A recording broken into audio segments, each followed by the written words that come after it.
Ok, bonjour à tous. Vous m'entendez? Est-ce qu'on m'entend? C'est bon. Ok. Bonjour à tous, à toutes, à chacun d'entre vous. Donc moi je m'appelle Khanchai Sutakan. Donc ça c'est mon prénom et mon nom. Qui va le cadre? En français. La conférence en français. Je ne connais pas très bien votre niveau de français, donc je vais essayer de parler normalement. Mais si vous trouvez que c'est trop compliqué, je peux ralentir. Et s'il y a des mots techniques, n'hésitez pas à me dire, et comme ça je trouverai d'autres mots, d'autres synonymes, afin que vous puissiez progresser en même temps que la conférence. D'accord? Alors, par où commencer? Si j'ai bien compris, je suis bien à l'université de Thammasat, c'est ça? C'est la première fois que je suis ici et je la trouve très grande. Je suis déjà allé à Thammasat à Bangkok, c'est petit. Je suis aussi allé à Chula, comparant à celui-ci, celui-ci il est vraiment très très grand. Vous habitez tous autour de cette université ou est-ce que vous venez tous d'ailleurs? Bangkok, est-ce que c'est ailleurs ou est-ce que vous êtes vraiment dans ce coin? Vous êtes dans le coin? Alors levez la main ceux qui sont dans le coin. Ok, ceux qui sont dans une autre province? Ok. Est-ce qu'il y a des gens du Nord? Ok, pourquoi est-ce que je vous dis ça? Parce que je suis né à Bangkok, mais juste né, d'accord? Comme la plupart des Thaïlandais, comme vous le savez, moi c'est ma grand-mère qui m'a élevé. Elle m'a élevé à Nan, à la région de Nan. Quelqu'un connaît Nan? Tout le monde a déjà visité Nan ou pas?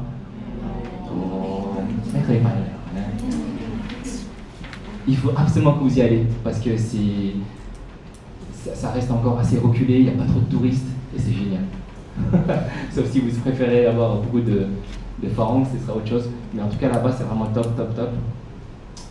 Et donc, moi, jusqu'à 12 ans, c'est ma grand-mère qui m'a élevé à Nan. Et c'est seulement à 12 ans que je suis parti en France. J'ai vécu 25 ans en France. J'ai demandé la naturalisation. Donc aujourd'hui, j'ai 2 nationalités. Je suis thaïlandais, mais je suis aussi français. Je me suis marié en France avec ma femme française. Et on a eu 2 enfants. Et maintenant, on est revenu dans mon pays depuis 3 ans. D'accord? Donc voici un petit peu mon parcours. On ne va pas trop développer, sauf si vous souhaitez me poser des questions sur ma vie privée, c'est avec plaisir. Sur l'éducation, sur le travail, c'est avec plaisir. D'accord? Je vous laisserai me poser la question, si vous avez envie pour développer justement votre français. Mais aujourd'hui, on va parler surtout les affaires, le business. Ok? Donc aujourd'hui, vous êtes là parce que vous parlez français et vous vous posez la question, est-ce que c'est une niche? Est-ce que je vais pouvoir trouver du travail, le fait que je parle français? La question, elle est assez complexe, mais on va essayer de répondre de façon complète afin de vous donner, on va dire, pas l'espoir, mais la réalité. D'accord? Je vais vous donner la réalité. C'est peut-être pas la réalité générale, mais ce serait de mon humble point de vue. D'accord? Alors, qu'est-ce que je fais ici sur Bangkok ou en Thaïlande comme business? Actuellement, j'ai 3 casquettes. J'ai la casquette juridique. Je suis co-directeur du cabinet d'avocats Benoît Partners. D'accord? Donc c'est un cabinet d'avocats international situé à Silom, Bangkok. Et nous avons environ 80% de nos clients qui sont français. Les autres 20%, ce sont le reste du monde. Les Russes, les Allemands, les Espagnols, les Italiens et les Thaïs. D'accord? Mais 80% du temps, ce sont des Français. Donc ça, c'est le premier point, c'est ma première casquette. Le cabinet d'avocats, notre spécialité, c'est le droit des affaires. Le droit des affaires. Comme vous le savez, dans le droit, il y a plusieurs droits. Il y a le droit des familles, il y a le droit du travail, il y a le droit des affaires, il y a le contentieux. Et moi, ma spécialité dans notre cabinet, c'est le droit des affaires. On reviendra un petit peu après. Ensuite, ma deuxième casquette, c'est Siam Expat. C'est ma structure que j'ai créée avec ma femme. D'accord? Siam Expat, Siam, comme vous le savez, c'est notre pays, le nom de notre pays d'avant, le royaume de Siam. Et expat pour dire expatrié. Donc le but, c'est d'aider les expatriés, notamment français, parce que je parle français, à se déraciner de la France et de venir s'installer en Thaïlande. D'accord? Donc je les accompagne sur la partie qu'est-ce qu'ils doivent faire en France avant de partir de France, que ce soit les banques, que ce soit les impôts, que ce soit enfin bref, tous les côtés administratifs. Et ensuite, venir en Thaïlande, qu'est-ce qu'ils doivent faire? Le visa, la fiscalité, le logement, les permis de conduire, l'école pour les enfants, la culture, ils ne connaissent pas notre culture. Donc ils vont se prendre un mur, vous voyez? Donc on va en parler d'ailleurs sur cette partie-là, sur la partie culture, Thaï, comment se comporter, comment ne pas se comporter avec les Thaïs, parce que c'est un sujet sensible. Et ça, les Français ne peuvent pas venir et faire comme s'ils étaient en France. Donc on s'exprimera plus tard par rapport à ça. Donc ça, c'est ma deuxième casquette. Donc on a juridique, non juridique, d'accord? Et ma troisième casquette, c'est quoi? C'est la chambre de commerce franco-thaï. Est-ce que vous connaissez la chambre de commerce franco-thaï? Est-ce que vous connaissez ça? Non? En fait, dans chaque chambre de commerce, il y a toujours un pays avec la Thaïlande. C'est pour pouvoir développer du business entre ces deux pays. Donc la Thaïlande pour venir en France et en France pour venir en Thaïlande. Et donc moi, je suis au board, moi je suis membre de direction. C'est une élection qui dure 2 ans, donc le mandat pour 2 ans. Donc j'ai été élu par les 800 membres qui sont dans la chambre de commerce franco-thaï. C'est qui les membres? Ce sont les sociétés francophones qui sont implantées en Thaïlande, tout simplement. Il y en a quand même plus de 800 qui sont inscrits. Il y en a encore d'autres qui ne sont pas inscrits. Ça peut être des restaurants, ça peut être des entreprises individuelles, mais ça peut être aussi des sociétés comme Alstom, les grosses sociétés, vous savez, les gros industriels. Donc ça va de petits individuels comme des grosses sociétés à 1000 personnes ou plus. Donc voilà les 3 casquettes que je fais. D'accord? Donc je vais quand même développer sur la partie la réalité maintenant, pour vous. Parce qu'aujourd'hui, vous parlez français, si je comprends bien, mais rassurez-moi, tout le monde parle thaï. On est d'accord, on est thaïlandais, on parle thaï. On est good. Ok. Non, parce que des fois, j'ai rencontré des Thaïlandais qui prennent le cursus international et ils ne maîtrisent pas bien le thaïlandais. C'est pour ça que je demande. Il y a 2 étudiantes qui viennent d'Indonésie. Est-ce que vous pouvez lever la main? Ok. Qui sont en échange avec l'université de Thammasat. D'accord. Et vous parlez thaï? Ok. Du coup, vous parlez français parce que vous me comprenez? English? Ok. Donc le marché en Thaïlande, on va parler sur les marchés, je dirais, il y a plusieurs secteurs qui sont hyper intéressants pour ceux qui parlent français, on va le développer. Mais avant de partir sur la partie, on va dire, détail, je vais vous dire de façon générale avant, d'accord? Donc je disais que vous parlez le thaïlandais. En deuxième langue, c'est quoi? C'est l'anglais? Je suppose que tout le monde parle anglais? Ok, tout le monde parle anglais, ça c'est très bien. Et en bonus, vous parlez le français. Est-ce que c'est votre 3e langue ou est-ce qu'il y a d'autres langues avant? Est-ce qu'il n'y a pas le chinois, le japonais, le coréen? Indonésien, je pense, pour vous? Je parle un peu chinois. Vous parlez un peu chinois, c'est très bien. Est-ce qu'il y a d'autres langues ici? Ou est-ce que c'est direct le français en 3e langue? Ok, tout le monde parle français en 3e langue, n'est-ce pas? Ok, super, super, super. Ah bah, ça me rassure, parce que vous avez priorisé le thaïlandais et l'anglais avant le français. Ça me rassure. Je ne vais pas vous vendre du rêve, c'est préférable pour vous dans le marché de l'emploi. Ensuite, le fait que vous parlez français, là, c'est intéressant pour quelques secteurs. Je vais vous les lister maintenant ensemble, d'accord? Dans les cabinets d'avocats, forcément, il y a toujours des besoins. Vous savez qu'il y a de plus en plus d'expatriés qui viennent en Thaïlande, forcément, mais il n'y a pas que la Thaïlande, on parle du monde entier. Mais puisqu'on parle de France et Thaïlande, on va rester que sur ces 2 domaines. La France, j'ai vécu 25 ans. Et je peux vous dire que le climat social, politique, elle n'est pas très bonne. Et chaque année, il y a de plus en plus d'expatriés. Ils appellent ça expatriés, mais on peut aussi parler de relocaliser. On peut parler de immigrer, d'accord? Parce que normalement, expatrié, c'est plus dans le langage business. Expatrié, c'est lorsqu'on a une date de début et une date de fin. C'est-à-dire que je m'expatrie en Thaïlande, je reste 3 ans et je reviens dans mon pays qui est la France. Ça, c'est la vraie définition du business du mot expatrié. Mais il y a des gens qui disent, bah non, moi je me suis relocalisé, j'ai immigré vers la Thaïlande. C'est-à-dire que je ne veux plus revenir en France. C'est fini. Parce que y a l'insécurité. Vous savez, en France, c'est pas comme la Thaïlande. Hein. Vous vous promenez avec votre téléphone, vous le posez sur une table, sur une chaise, vous vous retournez, et il n'y a plus de téléphone. Et c'est véridique. Hein. Je dis ça parce que j'ai vécu 25 ans. D'accord ? Il y a des vols aussi dans les métros, et c'est pas les métros de Bangkok. Hein. Notre métro, ils sont bons, les gens font la file d'attente. Voilà, un message. Là-bas, c'est pas comme ça.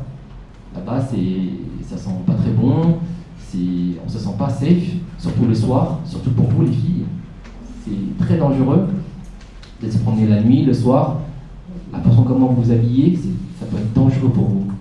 Donc c'est pour toutes ces raisons que les Français maintenant, ils veulent partir. Et le choix numéro 1 reste la Thaïlande. Donc selon le registre des ressortissants français vivant en Thaïlande, en 2024, il y a eu environ entre 30 000 et 40 000 Français francophones qui sont venus en Thaïlande. C'est déjà pas mal. Ce sont les gens qui sont inscrits au registre de l'ambassade. Alors imaginez les gens qui ne sont pas inscrits. Il y en a encore beaucoup plus, n'est-ce pas? Donc ça vous donne le nombre d'expatriés qui partent de France. Les gens, on estime en 2024, fin 2024, qu'il y a environ 3 millions de Français qui sont partis partout dans le monde. Donc ça peut être long, on avait dit qu'il y a 40 000 en Thaïlande, mais il y a aussi en Vietnam qui est en plein expansion, vous savez ça. Vietnam, parce que nous, avant la Thaïlande, c'était fait pour tout le monde. N'est-ce pas? C'était fait pour tout le monde. On cherchait les tourismes de masse. Aujourd'hui, comme vous le savez, on suit les élections, on cherche le tourisme qualifié. Le critère numéro 1 pour le touriste, en tout cas les gens qui veulent rester longtemps en Thaïlande, comme les visas retraite, les visas DTV, les visas business, les visas accompagnant les enfants qui vont à l'école, et tous les visas, le premier critère c'est financier. Il faut avoir 800 000 euros, 800 000 Thai baht, il faut avoir 500 000 Thai baht, il faut avoir 65 000 Thai baht par mois qui rentrent, etc., etc. Si vous n'avez pas ce critère, vous ne rentrez pas en Thaïlande. N'est-ce pas? Sauf pour les touristes. Les touristes, c'est pareil. Les touristes, ils viennent chez nous, ils viennent en Thaïlande, ils viennent que 2 mois. Ils peuvent faire une extension encore 1 mois, donc ça fait en total 3 mois en Thaïlande. Mais il y a des gens qui repartent au Laos, au Vietnam, au Cambodge, ils reviennent chez nous parce qu'ils aiment trop notre pays. Mais ceux qui font ça trop de fois, on appelle ça des visa run, et malheureusement pour eux, ils se font rejeter à l'immigration. Car la Thaïlande change les règles régulièrement. Et avec les élections, ça ne va pas aider. D'accord? Parce qu'on cherche les touristes qualifiés. Alright? Ok. Donc maintenant qu'on a parlé de ça, où est-ce que vous pouvez parler français dans les domaines spécifiques et c'est très recherché? Numéro 1, cabinet d'avocat. Je vous dis direct, les cabinets d'avocats, c'est très recherché. Postulez, dites que vous faites du droit, forcément, vous parlez anglais, vous parlez thaï et vous parlez français. Parce qu'il y aura toujours des postes à pourvoir. Il y a toujours les Français qui veulent faire les visas, à renouveler les visas tous les mois, faire les reports 90 jours. Il y aura toujours des choses à faire. Pour être les officiers de visa, parce que nous on en cherche. Regardez, tellement je recherche, je prends des stagiaires qui viennent de France pour venir m'aider. Parce que les Français, il ne faut pas croire, hein, ils ne sont pas comme nous, ils ne sont pas comme vous. Ils ne parlent pas tous anglais, du moins pas aussi bien que vous peut-être. D'accord? Il ne faut pas croire, surtout les troisième âge. Vous comprenez quand je dis troisième âge? Troisième âge, c'est les gens qui sont dans la cinquantaine. Voilà, on appelle ça le troisième âge. Ok. Plus soixantaine. Plus soixantaine pour toi? Oui. Ok, bon bah voilà. Tu vas vexer plein de gens si tu dis. Bon bah voilà, le plus important c'est que vous me compreniez, ok?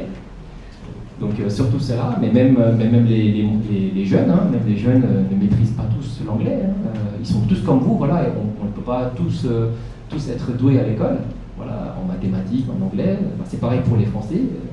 Et moi c'est très marrant parce que je peux vous raconter une histoire pour ma femme. Ma femme, voilà, elle est blonde, aux yeux bleus, et partout où elle va, on lui parle en anglais. Parce que tout le monde croit qu'elle est farangue et que tous les parents parlent anglais. Mais c'est pas vrai, c'est pas vrai, c'est pas vrai. C'est comme moi, quand je suis en France, tout le monde me dit ni hao, ni hao. Voilà, ben, c'est pareil. Alors, ils ne savent pas trop faire la différence, mais ça peut me vexer, mais ça peut aussi les vexer. Donc, cabinet d'avocats, il y a les postes de visa, il y a les avocats. Donc, je ne sais pas si vous êtes là, si vous n'avez pas fait du droit, mais c'est pas grave. En tout cas, on cherche les avocats. Certains étudiants font du droit en parallèle aussi. Ah, intéressant. Si certains étudiants font du droit en parallèle, ils peuvent aussi postuler en tant qu'avocat. D'accord ? Il y a plein de postes d'avocats. Nous, par exemple, nous, on est le droit des affaires. On cherche des avocats qui font du corporate. Corporate, comme vous avez compris, c'est montage de société.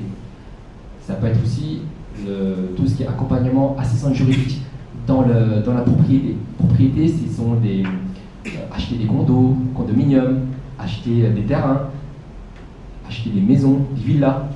Voilà, c'est ça qu'on appelle les propriétés. Ok ? Il y a ça peut être aussi des postes administratifs.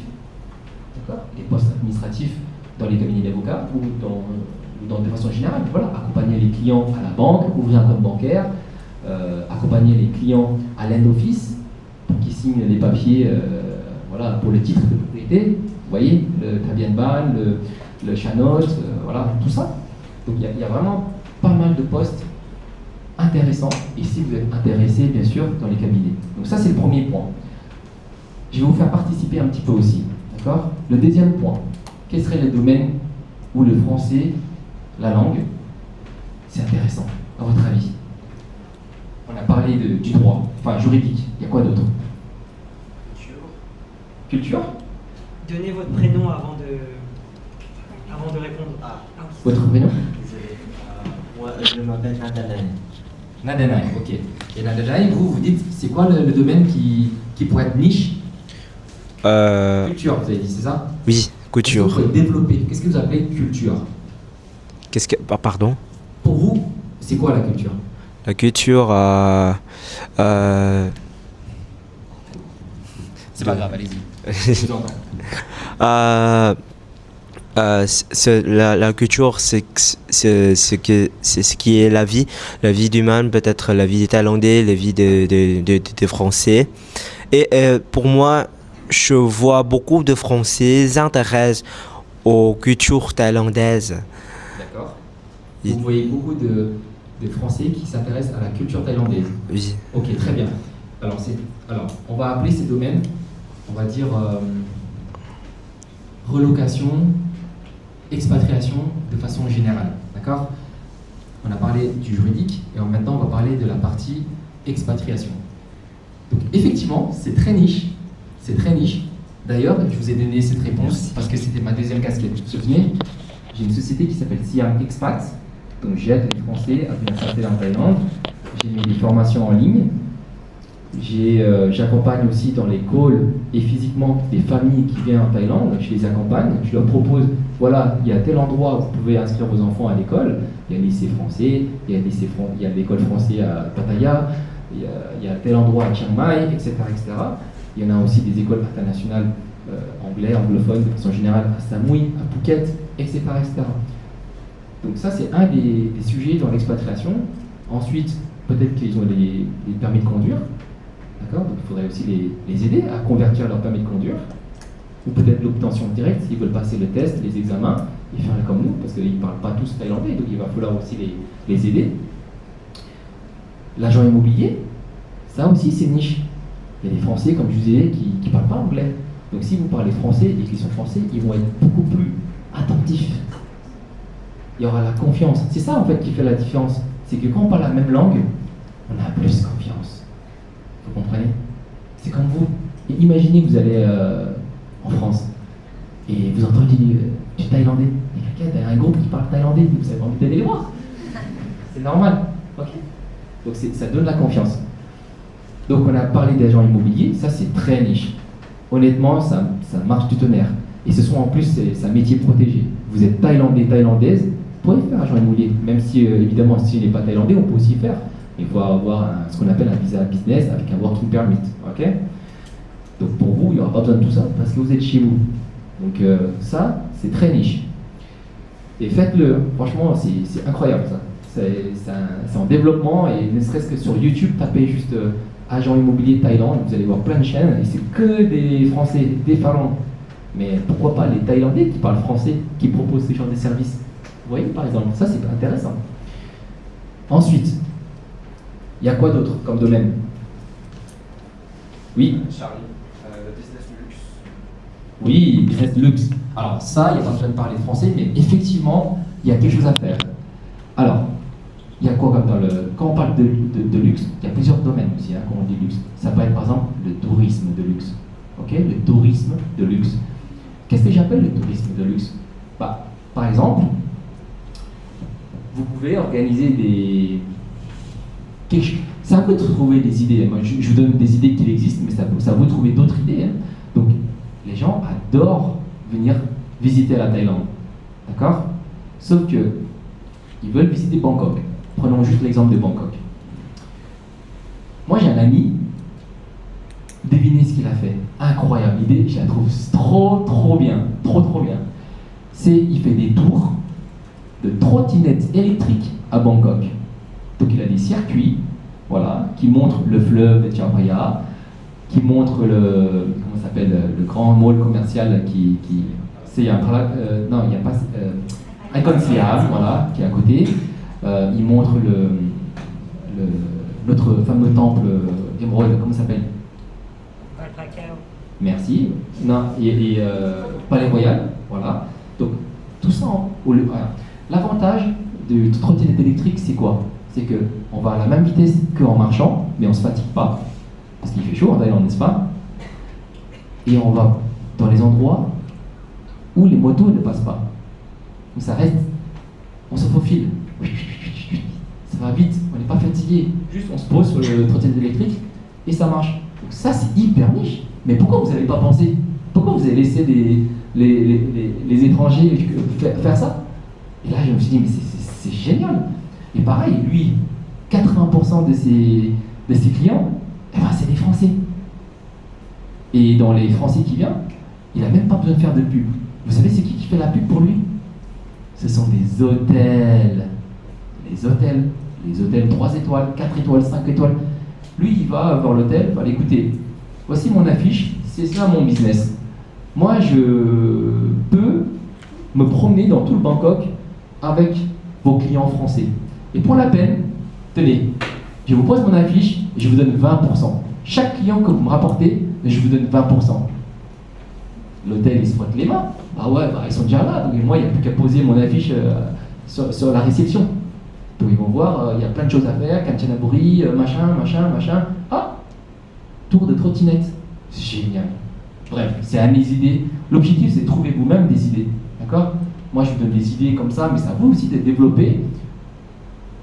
Comment dire? Pas copier, mais S'inspirer, merci. S'inspirer et trouver votre propre niche. Par exemple, moi, j'ai fait une formation en ligne sur comment s'expatrier en Thaïlande. C'est un exemple. Donc, inspirez-vous de ça et faites pareil. Peut-être que ça va marcher. Peut-être que faites quelque chose que moi, j'ai pas fait dans la formation. Donc, ça peut être trottinette électrique, ça peut être un, je sais pas, vélo, ça peut être plein de choses dans le tourisme. Trouvez votre niche, quelque chose qui sort de l'ordinaire. Soit vous visez pour les gens qui sont luxe, soit vous visez pour les gens qui sont lambda. Ça marche aussi. Oui? Deux choses, juste niche, pour expliquer quelque chose de niche, c'est quelque chose qui est très particulier, si bien que ça ne subit pas la concurrence. On peut dire ça comme ça. Exact. En anglais aussi, non, on utilise niche. เป็นภาษาอะไรเป็นภาษาอะไรมันบอกยังไงดี niche เฉพาะกลุ่มเฉพาะok. Voilà. Il y a ça peut être un autre exemple. Regardez, là je vois les musulmans et les musulmanes. Et bien ce marché, c'est niche. En Thaïlande, il y a des gens, voilà, on sort un peu du français, quoique ça se lit, mais on peut aussi faire du tourisme halal. Parce qu'en fait, dans la région musulmane, on ne peut pas aller à la piscine et s'exposer notre nudité à tout le monde. Donc, par exemple, eux, ils voudraient juste être en famille. Voilà, donc il faudrait peut-être penser à un villa où il y a une piscine privée, rien que pour la famille. Pareil pour le marché. Donc vous n'allez pas emmener la famille ou le tourisme dans un marché où ils mangent du porc. Vous allez peut-être l'emmener dans un street food où il n'y a que du halal, parce qu'il y a une mosquée à côté. Donc vous pensez au circuit qu'ils pourront faire pour ces gens-là. Vous comprenez? Du coup, eux, quand ils payent, il paye pour la tranquillité. Moi, quand il vient vers moi, les gens, ils payent pour la tranquillité. C'est ça qui fait la différence. On parle français, ils n'ont rien à faire, juste ils payent, ils se laissent guider. Le mariage. Il y en a plein qui se marient avec des tailles. Mariage franco-taille. Nous, au cabinet d'avocats, on fait les contrats. Mais pourquoi ne pas proposer des services non juridiques, si vous voulez? Voilà, vous voulez vous marier? Allez, viens, on va prendre comment ça s'appelle? Une réservation à District Office, ou à un peu, si on est dans les provinces. Et allez, let's go, on va se marier. Donc pour se marier, il faut le CCAM. Pour se marier, il faut le Tabiat de la fille. Pour se marier, il faut avoir tel ou tel document. Ok, bon, je vous accompagne. Si vous n'avez pas envie de le faire, je vais pour vous. J'envoie un coursier, j'envoie un grab. Ok, vous êtes chez vous, ne bougez pas. Je viens chercher le passeport. Proposez des services qui sont rien à faire. Parce que vous les gérez en français. Voilà, c'est encore un autre exemple, évidemment. D'accord? Donc c'était très bien votre idée. Le luxe, c'est top. C'est à vous de trouver votre affaire. Évidemment, dans les affaires, soit vous êtes salarié, soit vous êtes entrepreneur. D'accord? Il n'y a pas de bonne réponse. C'est à vous de trouver la bonne réponse. D'accord? Moi, toute ma vie, au début, j'étais salarié. Aujourd'hui, je suis entrepreneur. C'est pas la même contrainte, on dort moins. D'accord? Parce qu'on est entrepreneur, ben voilà, on fait pas 9h à 18h et on arrête. Hein. Donc des fois, je travaille très tôt et je finis très tard. Les week-ends, je travaille.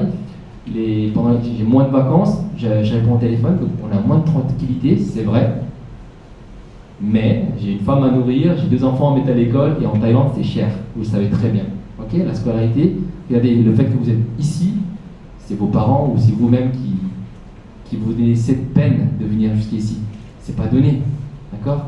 C'est au moins 100 000 Thai bahts par année, par an, si c'est pas plus, ou par semestre, n'est-ce pas?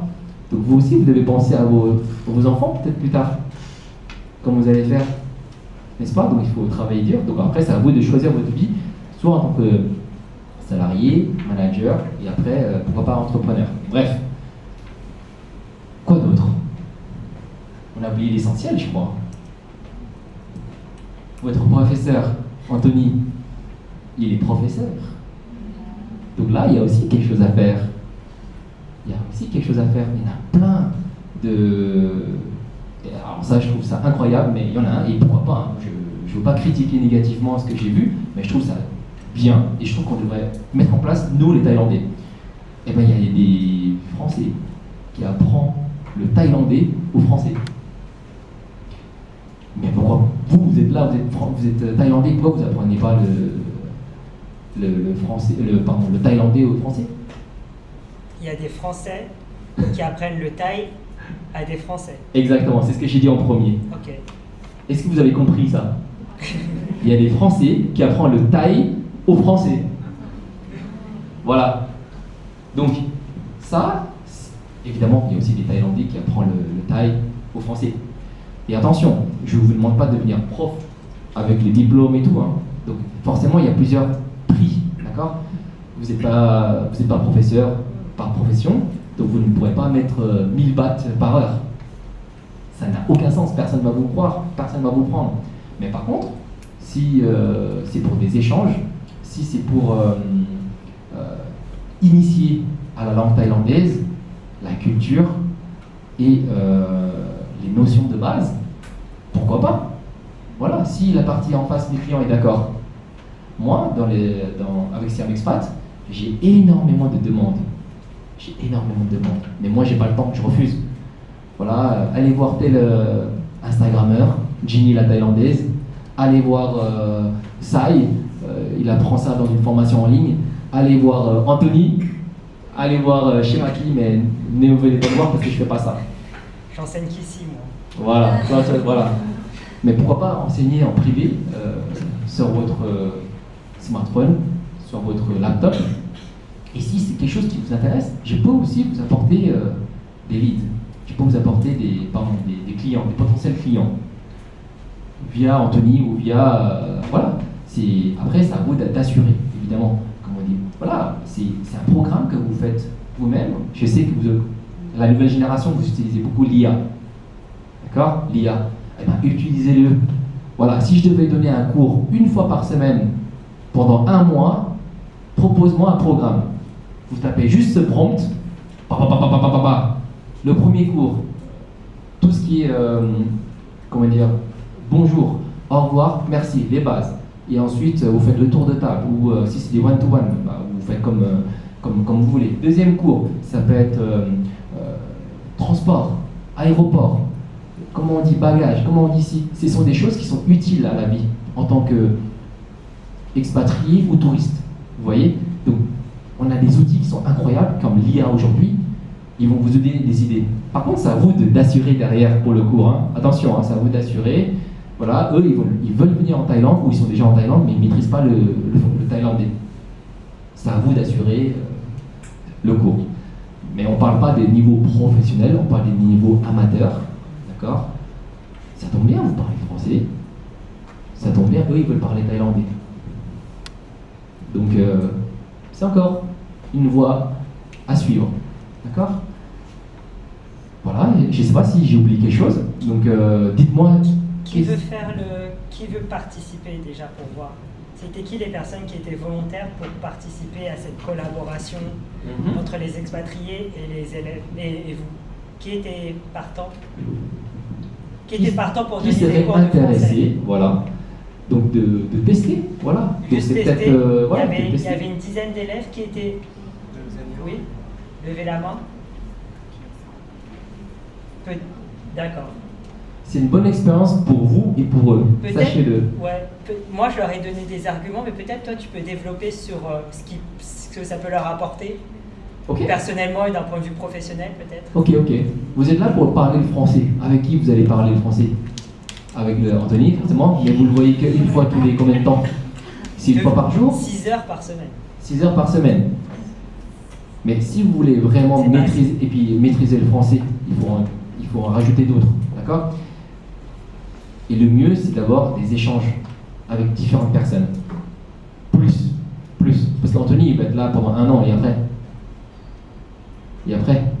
Bon, le mieux, c'est d'avoir un petit copain, petite copine français, évidemment, je ne dis pas le contraire, mais on ne peut pas faire ça pour tout le monde. Yann est peut-être disponible. Yann est peut-être disponible, je ne sais pas. Mais pas pour 40 élèves, je pense. En tout cas, voilà, c'est sûr que là, on a un Français, une Française H24 à la maison. Je ne sais pas si c'est un bien, mais pardon. Mais en tout cas, c'est une possibilité d'avoir quelqu'un qu'on peut échanger à distance. Voilà, vous fixez une heure qui vous arrange avec lui. Ça peut être le week-end, notamment c'est le week-end. Voilà, et là, lui, il vous enseigne le français et vous lui enseignez le thaïlandais. Par exemple. C'est quelque chose qui est très instructif en fait. Et puis voilà, après on le fait pas pour l'argent, hein, parce qu'en général pour ce genre de début, en tant que débutant, je dirais entre 300-400 bahts par heure, je dirais, environ, voilà. Ceux qui sont profs comme Anthony, avec la licence, eux ils peuvent demander 1000 bahts par heure. Là je parle de cours particuliers. Après, il y a des façons de scaler, d'accord? Comment tu dis ça en français, scaler? Ouais, scaler, on dit scaler. Il y a des façons de développer davantage. Échelonner, ouais. Mais c'est un peu soutenu. Mais vous me comprenez quand je dis scaler? Scaler un business. Si vous faites un cours particulier et que vous facturez 300 bahts à heure, c'est là que vous allez gagner seulement 300 bahts en 1 heure. N'est-ce pas? Mais si je décide d'ouvrir une salle de cours où je fais seulement payer 100 bahts par heure, par personne, et là je gagne combien là? Voilà, là j'ai scalé. C'est ça le mot. J'ai échelonné. Ah, c'est ça que je veux dire. J'ai fait des économies. Développer. Oui, mais tu as fait des économies d'échelle en fait. C'est ça. J'ai développé le business. Au lieu de voir simple, j'ai vu en grand. Voilà, donc j'ai fait payer peut-être que 50 bahts par heure, mais le fait qu'il y a 100 personnes, c'est mieux que je fais des cours particuliers que pour une personne. Sauf si j'ai une licence, sauf si j'ai de l'expérience. Là, on peut proposer 1000, évidemment, je ne dis pas le contraire, parce que l'expérience, pour vous, ça revient au même que vous enseignez une personne ou 100 personnes, mais l'expérience de votre côté, en tant que client, c'est pas pareil quand vous êtes en cours particulier ou vous êtes en classe. Parce que des fois, on n'ose pas lever les mains, etc. Mais si, admettons, si je prends une personne comme vous, et je viens chez vous et je vous enseigne le français, eh ben, vous vous sentirez privilégié, VIP, parce que c'est une relation one-to-one. D'accord? Mais forcément, je vais facturer plus cher. Mais lui, il sera mieux considéré. Donc ça dépend de quel point de vue on se pose. Donc ça, c'est aussi un exemple de business. Ok? Je parle beaucoup, je suis désolé. Vous allez beaucoup parler maintenant. Et juste un dernier argument, moi je pense que ça peut être aussi une très bonne opportunité pour faire des rencontres avec des expats français, des expatriés français, qui peuvent peut-être vous aider à l'avenir professionnellement, vous trouver un premier travail, trouver une entreprise dans laquelle vous pouvez travailler, etc. Donc saisissez votre chance. Voilà. Exact. Donc c'est bien d'échanger à distance, mais tôt ou tard, soit ils sont déjà en Thaïlande, soit ils vont venir en Thaïlande. Donc pourquoi pas aussi se rencontrer? C'est bien d'avoir des relations comme ça amicales à distance, mais tôt ou tard, vous allez peut-être manger ensemble, histoire de se voir en vrai. Ah, c'est trop bien de vous voir en vrai et tout, ça fait trop plaisir. Ah bah vas-y, venez, on va à Bangkok. Non, vas-y, venez, on va à Thammasat, ici, là, dans le nord de Bangkok. Donc c'est quand même hyper enrichissant. Ça y est, vous avez un ami français. Avec Voilà. qui vous pouvez parler. Voilà. Et les gens qui veulent s'expatrier, il y a de tout âge. Ok.